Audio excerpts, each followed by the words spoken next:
journey of marriage. We're really proud of you. And what a unique time to get married during the holiday season. Give it up, folks. Thanks for making us buy even more gifts during our economic crisis. Unlike Obama, Joe actually created jobs. We actually had to hire people on to compile a list of all the gifts on the registry. Oh, Joey. You've always been a good brother. It seems like yesterday you were chasing us all around the house with a butcher knife. He was 3 years old. You know what he was doing. You've always known how to spice things up. We're talking about the kid who did well in school, always said no to drugs, was a great athlete, a hard worker, a soldier, and someone who only got 2 tickets for going over 100 miles an hour. Please tell me how you got the Ford Contour going that fast. Twice. Jeez. All right, Joe, you're the kind of guy who's always been there for his brothers, his family, friends, and soldiers. You know, Joe's a real leader. And I have this theory that I helped make him so strong by beating him every day until he was 12. He's a strong American now. You know, it's a good thing Joe doesn't hold any grudges because he's now my little big brother. Now, a lot of you, I've had my fun. So a lot of you may or may not know, Joe's an 8-year Army veteran. He's served overseas in Afghanistan.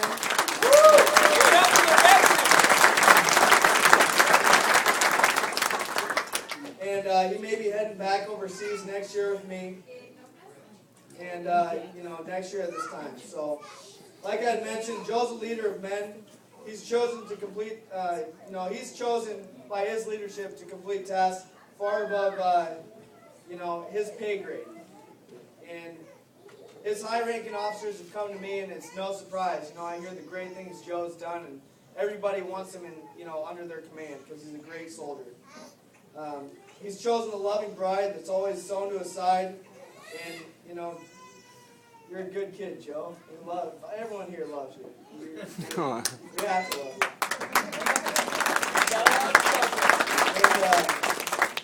you. And, Bessie's all Joe talks about, and what a great love to have. So, congratulations, Mr. and Mrs. Joseph Miller, and you're both in our prayers always.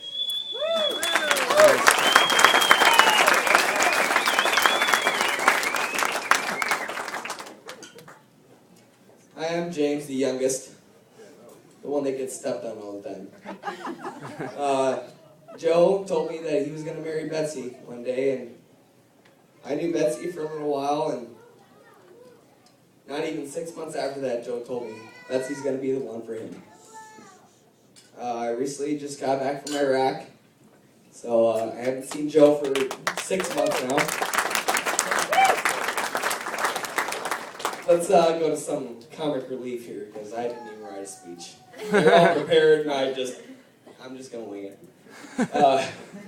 So this one day, we were at Grandma's house. We were about 5 or 6.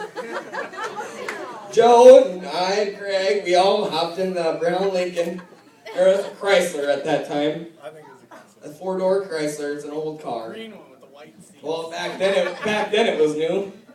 I think it might have been an 87 or an 89, I don't know. So we get in the car after we leave Grandma's, and we're rolling down the road, and the first turn that you get on is the main road in Irwin. And there's a corner right there you got to turn to get on it. And Grandma took her a little hard. Well, back then we used to lead with the turns to have fun. And just to smush the guy in the end. Well, Joe, he was that guy. On the left side, and by God, we took that corner, and we all leaned over, and all of a sudden Joe just rolls out the side. And Grandma stops right away. She knew who was in the car. Of course, then we thought it was cool to not wear seatbelts. And unfortunately, Joe forgot to strap his in. Oh my God. And Grandma looks back at us, "Now, boys, Don't you be laughing, Joe, that's serious. There's this car behind us and we look back and there's a semi cruising down the road going about 50, coming right into town.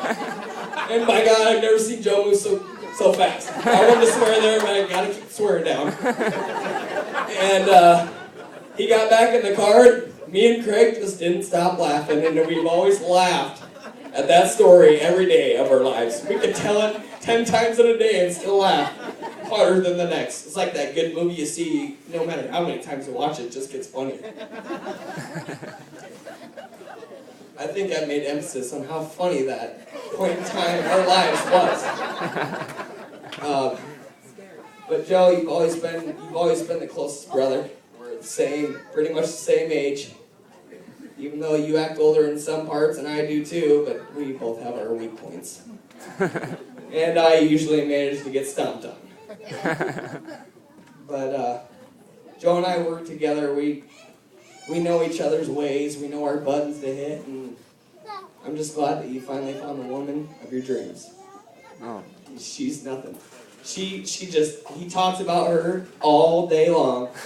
Every time I talk to Joe, and that's when you know it's true love. So I know that I found maybe one. I don't know.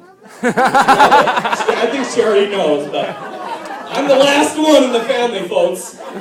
It's all down to me now. So I'm just gonna end it with, I hope you guys have a nice, happy, and prosperous marriage for the rest of your lives.